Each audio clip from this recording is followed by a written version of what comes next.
आगरा के आगमन के सम्मान में बिहार के घर घर में बनाई जाती है दाल पूरी, खीर और आम। इस साल 2026 में आगरा कब से शुरू हो रहा है और कब तक रहेगा, आइए जानते हैं।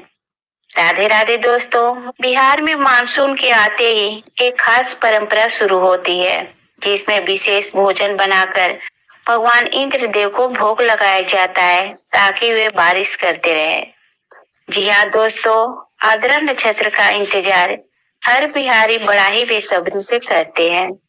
किसान मानसून के इंतजार में होते हैं ताकि खेती शुरू की जा सके और बच्चे से लेकर बूढ़े तक इस ताक में रहते हैं कि अब दाल पूरी, खीर और आम से सजी थाली खाने का आनंद मिलेगा। आद्रा नक्षत्र से ही कृषि कार्य शुरू होता है। आद्रा नक्षत्र के वर्षा जल से जन और जानवरों के साथ प्रकृति खिलखिला उठती है। भारत देश कृषि प्रधान देश है। इस देश के अधिकांश क्षेत्रों में कृषि कार्य का शुरुआत आद्रा नक्षत्र से प्रारंभ होता है।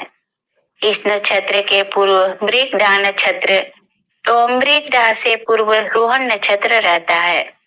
शास्त्रीय प्रमाण के अनुसार रोहन नक्षत्र में हल्की बारिश होनी चाहिए, जिससे गोखुर में कादो लगना अच्छी वृष्टि का शुभ संकेत होता है। इसके बाद मृगडा नक्षत्र को तपना चाहिए। इस नक्षत्र में भीषण गर्मी पड़ने से आद्रा नक्षत्र के लिए काफी अच्छा माना जाता है। ग्रीष्म ऋतु में प्रचंड गर्मी से संपूर्ण प्रकृति, जीव जंतु उलसी झुलसी रहती है।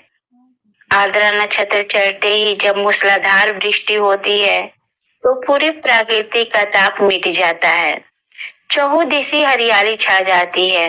किसानों के चेहरे खिल उठते हैं।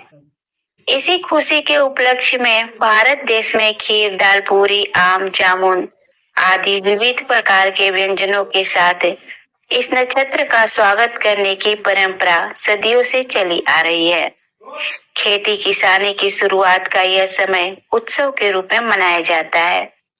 अगर आप ही बिहारी हैं तो आपके घर में भी आगरा में दाल पूरी के साथ खीर बनना तय है। इसके साथ ही रसीले आम इसके स्वाद में चार चांद लगा देते हैं। बिहार की संस्कृति में बारिश का बहुत महत्व है। यह बिहार की उपजाऊ जमीन पर खेती की अच्छी संभावना को बढ़ाती है। इसलिए बारिश को लगातार बनाए रखने की कामना के साथ घरों में दाल पूरी, खीर और आम परोसा जाता है। फिर इंद्रदेव को भोग लगाने के बाद इसे घरों में पूरे परिवार के साथ खाया जाता है। इसके साथ ही इंद्र भगवान से प्रार्थना की जाती है कि बरसात इसी तरह होती रहे ताकि खेती अच्छी तरह चलती रहे। आद्रा नक्षत्र को ज्योतिष में आद्रा नक्षत्र कहा जाता है। हिंदू पंचांग के 27 नक्षत्रों में इसका छठा स्थान होता है। इस नक्षत्र के देवता भगवान शिव का उग्र रूप है और स्वामी राहु है। ज्योतिष अनुसार जब चंद्रमा इस नक्षत्र में आते हैं तो इसे वर्षा ऋतु के शुरू होने का संकेत माना जाता है। यह समय आमतौर पर जून के आखिरी हफ्ते से जुलाई की शुरुआत तक होती है। इसी समय धान की रोपाई का काम शुरू होता है। इस मौके को आद्रा बनना कहा जाता है। इसका मतलब होता है कि खेतों की पूजा, अच्छी बारिश की कामना और सामूहिक भोज का आयोजन। इस साल 2026 में सूर्यदेव 22 जून 2026 दिन सोमवार को रात्रि 8:27 पर आर्द्रा नक्षत्र में प्रवेश करेंगे और 6 जुलाई 2026 दिन सोमवार को रात्रि 10:02 पर सूर्यदेव आर्द्रा नक्षत्र से निकलकर पुनर्वसु नक्षत्र में प्रवेश करेंगे, जिसके साथ ही आर्द्रा की अवधि समाप्त हो जाएगी। आर्द्रा नक्षत्र की ऊर्जा अत्यधिक शक्तिशाली होती है। यह समय आत्म शुद्धि और आध्यात्मिक उन्नति के लिए सर्वोत्तम माना जाता है। इसलिए इस समय में रुद्राभिषेक करें। शिवलिंग पर जल, दूध, दही, घी, शहद और बेलपत्र चढ़ाकर रुद्राभिषेक करें। यह सभी प्रकार के कष्टों को दूर करने वाला होता है। ओम नमः शिवाय मंत्र का जप कम से कम 108 बार करें। यह मन को शांति प्रदान करता है और नकारात्मक विचारों को समाप्त करता है।